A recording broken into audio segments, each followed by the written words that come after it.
This is the Music Industry Coffee Break podcast.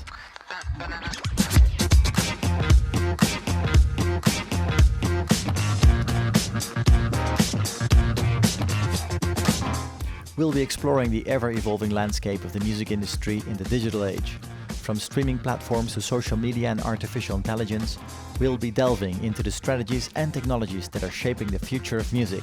So join us as we navigate the digital music business together.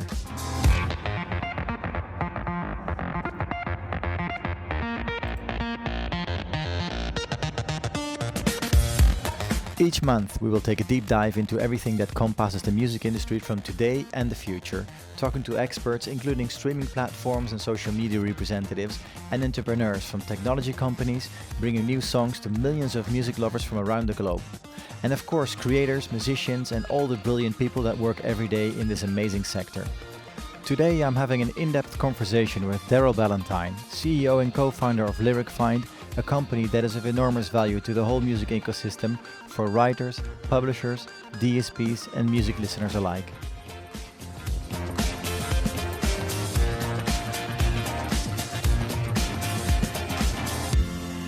Hi, Darryl. Thanks for joining us and welcome to the Music Industry Coffee Break podcast.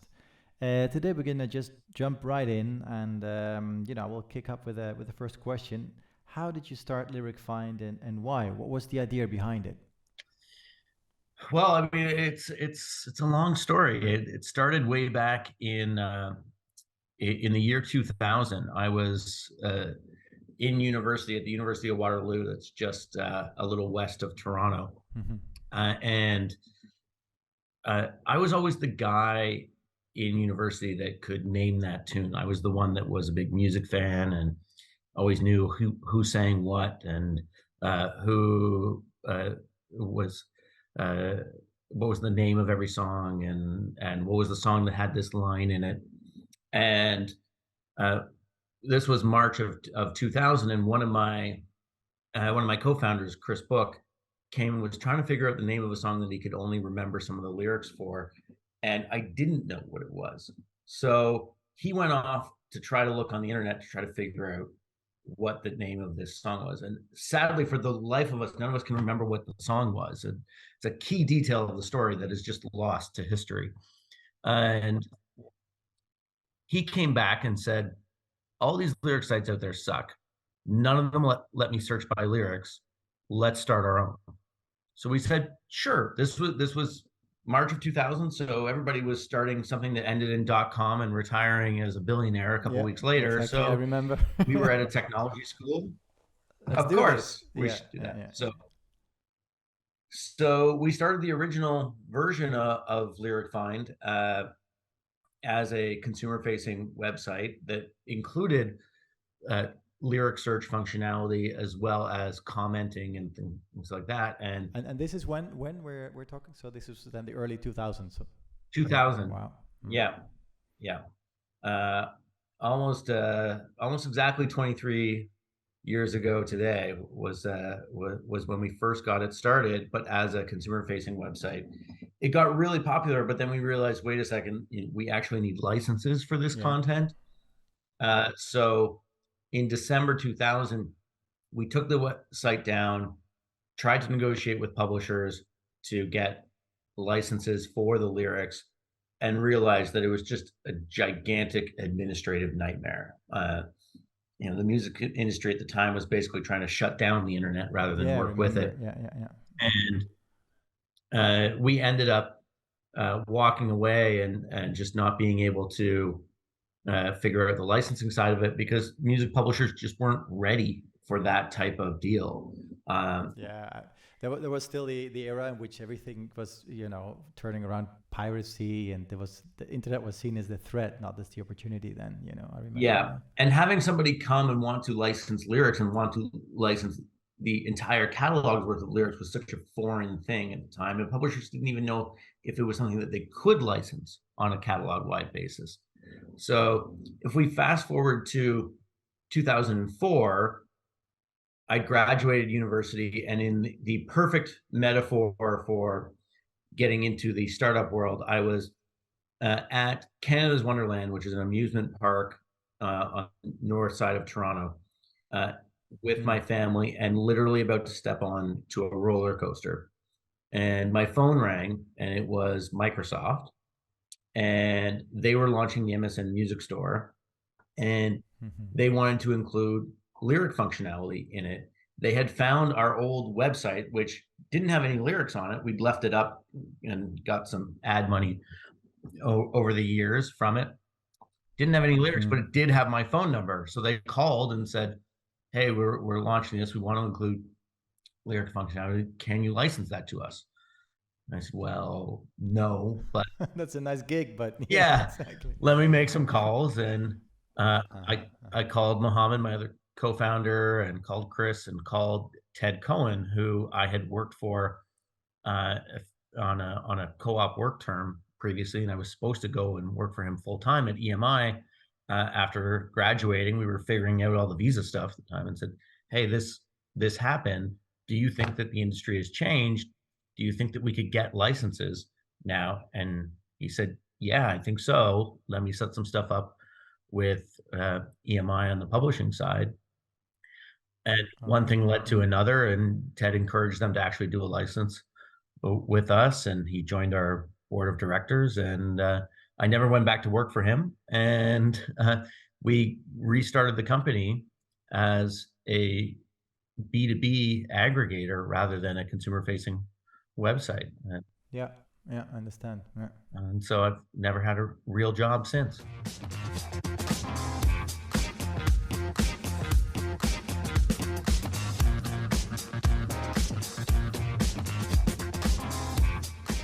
Wow, that's a really cool story. It reminds me a lot of those early years, let me put it that way, when we were starting out, and it was still a lot of stuff to do, and there were a few people around still. I remember the MSN player; they had a lot of ideas for that. Never really materialized in the end. Yeah. And they ended up shutting it down and like turning off the DRM servers, and everybody lost all the music that they thought they had bought and owned. Yeah. Wow, but so many things have changed since then, right? Because you're working now with all the major important streaming platforms, of course. Everybody basically sources their lyrics from you guys, right? Yeah, I mean, we're powering a ton of people, and it's definitely grown a lot, not just in terms of use, but also looking at synchronization, like line by line and word by word, and translations, and other administrative roles and things like that we're working on to manage all the rights. So it's a lot different than it was almost 20 years ago. Well, of course, if you go forward, you go into the intricacies and the little details, and it gets more and more complicated, but also more interesting. Could you maybe tell us a little bit about the revenue streams that are associated with the lyrics? How does that work, and when did you guys start to dive into that part of the business? So we got into that part right away. It's always been kind of our core product and core functionality is tracking and reporting and creating a revenue stream for lyric use.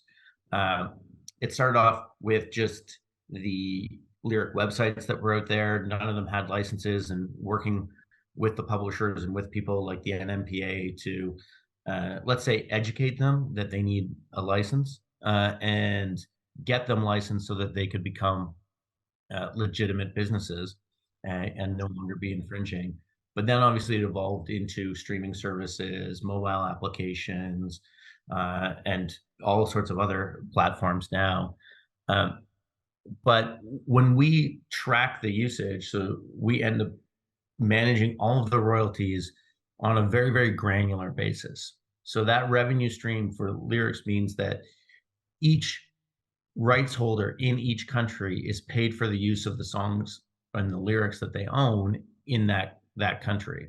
So obviously in music publishing, you can have fractional ownership, you can have sub-publishers that control it in different territories. So we have all that ownership information and make sure that if a particular service uses a song in a territory, we are paying the publishers their share of the money associated with that exact usage in that territory.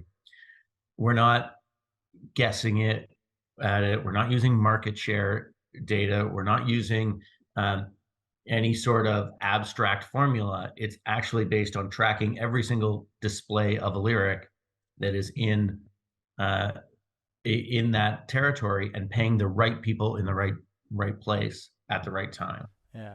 Wow, that's really really amazing, you know. And as people might be listening to this, being authors of lyrics, what's the best way to get their stuff into your service? I mean, as SonoSuite, we work, you know, our distributors work with you, so we deliver them to you, which is one way.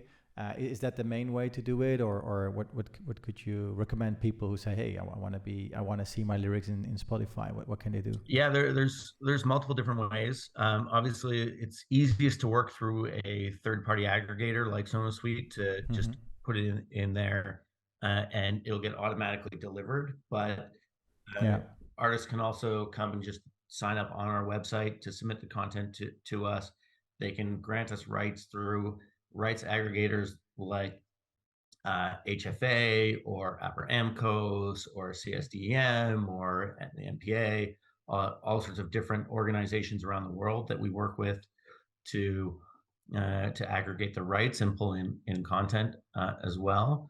But you know, if anybody's unsure, they can easily just shoot us an email, content@lyricfind.com, and we can help guide you to the right place to both send us the lyrics themselves and grant us the rights to use them and make sure that they're paid for that use.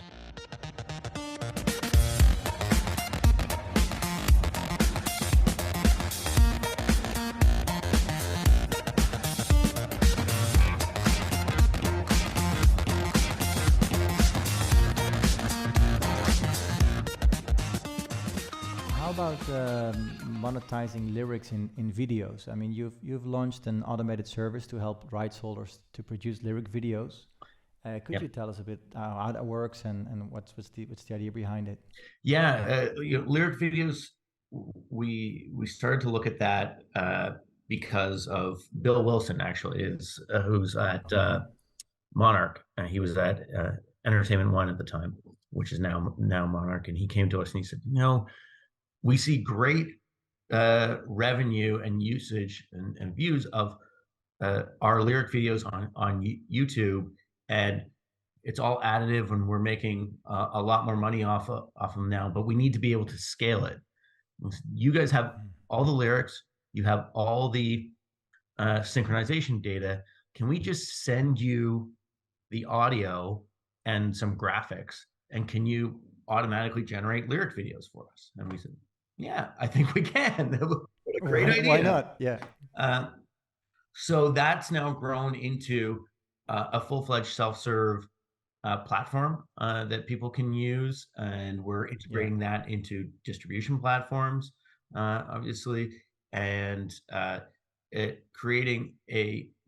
a visual editor there that people can design their video, upload their music, and just hit go and generate a lyric video in 20 seconds, and have a very professional looking, high quality, accurate video that then can be monetized across all the different video services. So it's a great way to create a video and that is monetizable as a PMV at, you know, it's going to be way better than UGC content that gets generated right now. It's going to monetize at a much higher rate.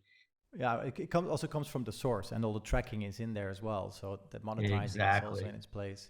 So it builds, when an artist is putting it on their own channel, it builds subscribers to that channel. It builds traction on that channel. It builds monetization on that channel.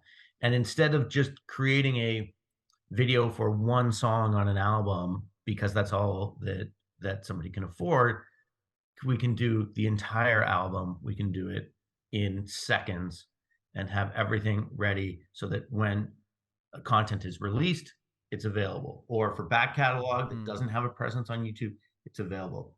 We think that there's $1 billion a year in YouTube and Vivo monetization and video platform monetization that can be captured by having professional lyric videos available for everything, and translation videos for localized content.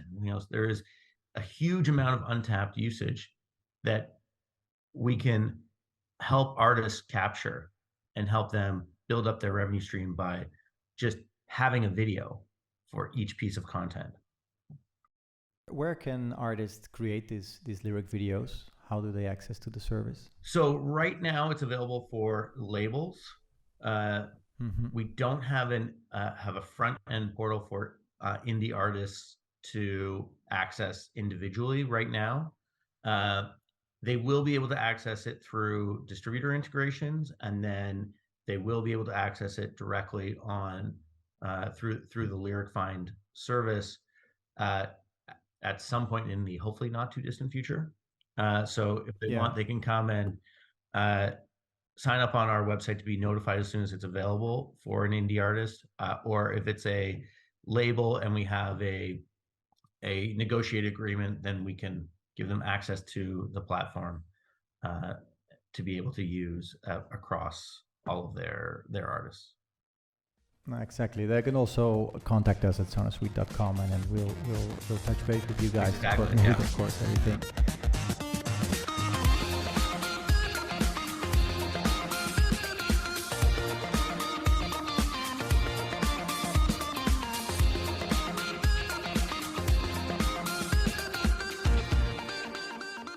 It's really interesting, Darryl, to hear this, because it kind of the circle is round, right? Because when you started out, you wanted to access these lyrics also as a music fan, because the way this has enriched the experience of people who are listening to music is simply it's fantastic. It's so much fun, and it's so enriching, and it's so interesting to really finally understand the lyrics that you're hearing. Yeah. and being able to sing with them. And my kids are as well. They're really big fan of looking at the lyrics and looking at them at YouTube and Spotify, whatever. I think it's really such a big value, not only from of course the rights perspective and for the authors and stuff like that, but really everybody is very very happy, with this addition and with the stuff that you guys are doing. So congratulations, really amazing. Thank you. And absolutely, being able to see the lyrics and get them right and understand what's behind the song, what the meaning is, and then taking it even a step further now with translations. We're live with translations on Deezer, for example. They're the only DSP that's launched translations at this point, and it's powered by us. And it creates an even more immersive and engaging experience for you to be able to understand the music and the cultures of things that aren't in a language that you speak, and being able to see what is behind that French music, Japanese music, German music, other languages, that you can really then connect so much more, not just with the artist, but with the culture as a whole, and understand everything behind it. It's such a deeper, more engaging experience all around. Yeah, totally. It's like a deeper level of engaging with the music all over. Yeah, exactly.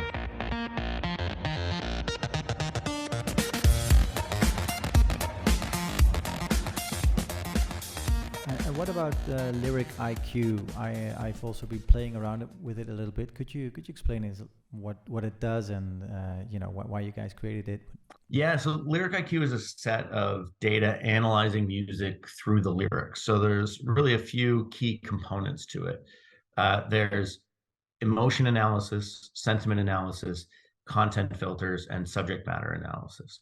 So looking at what is the actual content of this song and what is it actually about, based purely on the lyrics. There's tons of different products out there that will tell you that this song sounds depressing or sounds happy or sounds angry, but that's not always what it's actually about when you're looking at the lyrics. And my favorite example that came of when we were building this was Mbop by Hanson, that you think it's a happy, fun upbeat song, but when you look at the lyrics, it's actually about like growing old, losing your hair, losing your friends, and like the bop is gone, like the excitement of life is gone. And it just blew my mind because I never actually really paid attention to the lyrics in that song, which is terrible for me to say. But well, normally everybody just goes first for the audio, right? So yeah, for what you hear, and then if you engage with the melody, and normally that's the discovery process, right? Then you go and look into the lyrics and stuff like that. exactly. So, yeah. So being able to identify that as actually a sad song is a game changer when you look at playlisting, or you look at sync licensing, or you look at all these different types of uses of music. uh, it changes the entire outlook of what music goes where, by saying this is what it's actually about. Similar, like Pumped Up Kicks is another example where it sounds like it's a happy, fun song, but it's about a school shooting. If you're looking just at the audio, it's not an accurate depiction of what the content of that song is. So Lyric IQ helps to identify that. Well, you miss that deeper layer that we just talked about. You miss that Exactly. deeper layer that is there. Of knowing, and if you're trying to find a song for a TV show that you want it to be happy and fun, and you pick Pumped Up Kicks because you don't pay attention to what the lyrics are, that's a terrible sync placement. If you're playing things that are about sad things, or in-store music environments, or as part of a workout playlist or things like that, you can end up with some pretty terrible misses. But one of my favorite parts of Lyric IQ, and one of the ones that has the most application, I think, across the board, is the content filters. And you talked about your son always wanting to look at the lyrics. And how old is he? Yeah, he's 9. He's 9. Yeah, I have an 8-year-old son, so very similar. So there's a lot of stuff that you don't necessarily want him to look at the lyrics for, or maybe you don't realize what the lyrics are actually about, or what the content of them is. So Lyric IQ's content filters look at 31 different categories, whether it's, one of the 31 is just coarse language, but the other 30 are things like racism and different types of racism, sexual content, drugs, alcohol, gambling, politics, religion, all sorts of other different types of content that range from things that might be explicit, like coarse language, or things that could be really offensive, like racism, and being able to use Lyric IQ to create kid-friendly listening environments, whether that's through a DSP. One of our clients is Gab Wireless, and they do a streaming service for kids, and they use Lyric IQ to make sure that nothing gets into the service that has objectionable content in there. To things like automotive. Yeah, well, this could be a great aid with playlist creation. Of course, it's not if Exactly. they integrate it in the DSPs. Yeah, Fantastic. if you want to have a playlist that sounds cool, that is not offensive, and relaxing, whatever. Or maybe you want to make a playlist about drinking, or you want to create the most sexual playlist you could possibly have.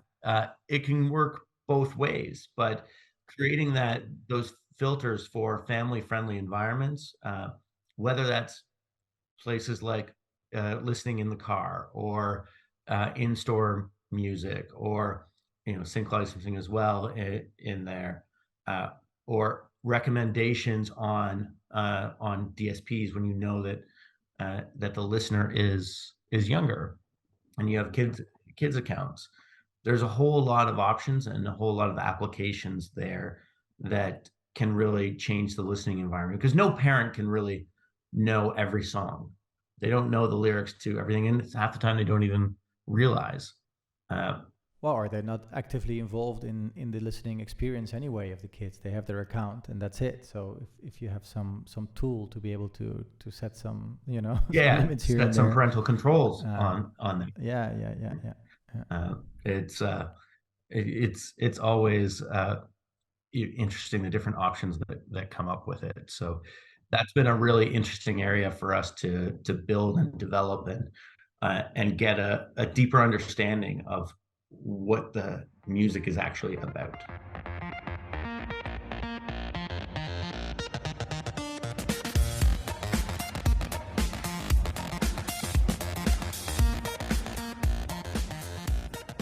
Great. Let's think. Let's talk a little bit about the market you guys are covering, because of course the lyrics. I think you probably focused first on English language, English lyrics and stuff. I know that some time ago you expanded into Brazil, and you also mentioned that it's kind of one of your biggest markets right now. How do you see the Latin American market for example, in terms of lyrics, and are the usages? What's your experience in that sense? Yeah, definitely. Like Brazil it's the top 5 market for us, so it's been really interesting, and we've been doing it now, and I can measure it exactly because our first hire on our content team for Portuguese was from Brazil. Her name's Elaine, and we just celebrated her being with us for 10 years. So we've been doing Portuguese content and targeting Brazil for 10 years now. I can measure it based on Elaine time. And it's grown to be a massive market for us. And I think you see patterns in terms of lyric usage in different parts of the world. Ironically, in the U.S. and Canada, lyric usage is one of the lower conversions relative to other parts of the world. If you kind of do North America, then Europe, then South America, then Asia, is kind of going up the pole of lyric use per capita, basically. Yeah, they're more engaged with lyrics, right? Yeah. In these territories, Middle East, North Africa, South Asia. Yeah. And thing for uses of things like translations, the appetite for translations is much higher outside of North America than within it. And it's fairly obvious why when you look at a lot of globally popular music is in English already. Like there's kind of an insular North American view of like, well, I don't need to understand the other stuff, whereas somebody that is in Brazil is still hearing a lot of English music. Somebody that's in Germany is hearing a lot of English music. They need and want those translations a lot more. So there's really interesting different patterns around the world that we see, and we're now supporting something like 40 odd languages with teams around the world. We have here in Toronto, we have a huge content team, but we also have teams in India, in Morocco, in South Africa, in Vietnam, in like in Poland. Like there's just we've got people working on different languages all over the world now to make sure that all of that content is there, and to be able to cover everything in each of those markets. When we have global clients that are active in every country, we need to make sure that we have all of the lyrics in all of the languages. Yeah, that's of course, because that's part of the value, right? We work with a lot of local smaller distributors from all over the world, and being able to offer local content and then even enrich it with lyrics is key to DSP to be able to establish a market share in any market. So it's a great opportunity for everybody involved, and it's also a great revenue opportunity, I think, for all the artists from all these smaller markets, but they're not less important for that. So yeah, and not just the revenue from the lyrics themselves, but also the revenue that results in having that increased engagement. Right? We know that lyrics increase that connection between the fan and the artist. We know that having lyrics available means that your song gets put in playlists more often. We know that having lyrics available means that people end up listening to other songs from that artist and exploring and getting deeper in there. So as a revenue stream, it's not just the royalties from the use of the lyrics, it's also the royalties from increased consumption of your music overall.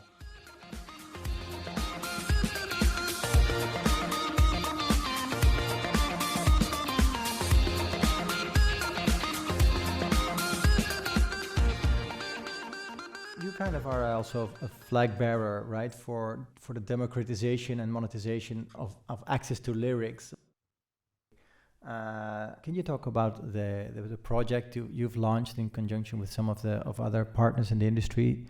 That was the Bellam project, is that right? Yeah, Bellam has been a great initiative that's been spearheaded by Robert Singerman on our team, who is, and I can say this without any exaggeration at all, who is the most passionate person about lyric translation in the world. He even before he joined our team, he's been with us for 10 years as well. Even before LyricFind existed, he was trying to give lyrics translations and give music subtitles. So he's been an amazing person to have as part of the team, and he's been a huge driver of our translation projects.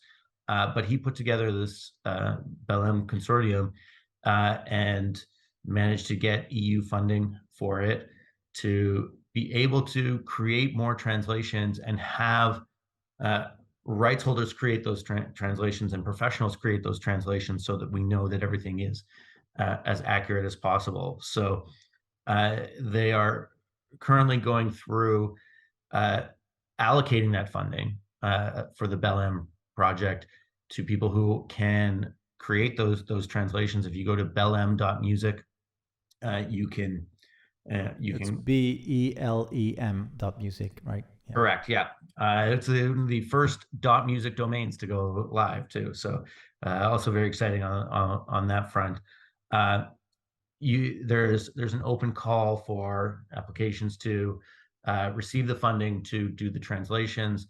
I think the current cycle is closed, but there'll be another one that comes up very soon as well. And it's a 4-year project to create these translations with a ton of other partner companies. Deezer is a huge partner in that.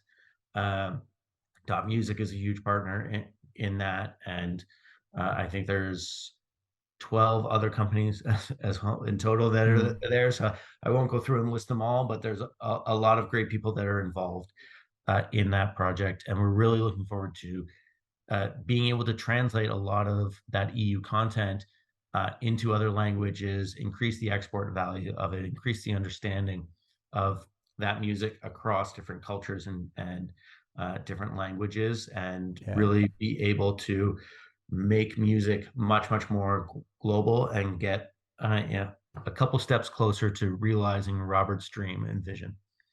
Wow, there's so much cultural value, right, embedded in all these things that you do with lyrics, and it's really an important project in that sense. Yeah, lyrics and music in general are such a great view into culture, and being able to understand what people are talking about in their songs, and being able to see those translations, and being able to make sure that you've got the right words even to languages that you do understand, is such a huge driver of cultural connectivity that it's something that we're very proud to be a part of.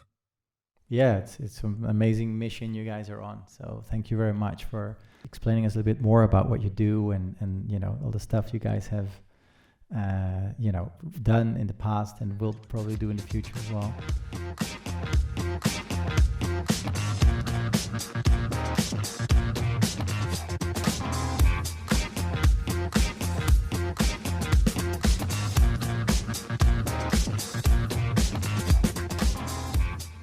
We are kind of getting to the end of this episode. I have one last question. If you could have a coffee break with anybody, who would it be? A coffee break from people and the music industry, artists, who would be a person that you would say, look, I would like to know a bit more what this person is about, what he or she is doing? I'd like to. I think I would have to go on the artist side, right? Because I I talk to a lot of people at digital companies and at publishers and other rights holders and that a lot. So the part that, because we deal with lyrics, the part that I'm not exposed to is the artist side as much. So I'd love to sit down with almost any major global artist to understand the scale of how they operate. Uh, I know a lot of small artists. I know a lot of the independent side, and I understand that. But I just have not had the opportunity to wrap my head around the large global scale of superstar artists. So, whether it's like a Taylor Swift or an Ed Sheeran or Drake, maybe I need to go to more Right. Raptors games, and I can see Drake. But you know, that type of level, I think, would be the most fascinating conversation that I could have. It's really a point you have, because how many times do artists sit down and think lyrics? Of course, when they write the song, it's part of the creation process. But afterwards, the fact that the lyrics can have their own life between brackets, and be distributed as a separate part of the song, and also be, of course, a more complete addition to the song with all the metadata and all the additional information you guys provide, is something that I don't think many people are really conscious of, right? When they think about lyrics, like, okay, yeah, sure, the lyrics, but there's like such a whole world behind this. And well, thanks a lot for giving us a little bit more information about Thanks that. thanks for having me. It's been a pleasure. Cool. Hey, thanks so much for your time, though. And Anytime. It was fun.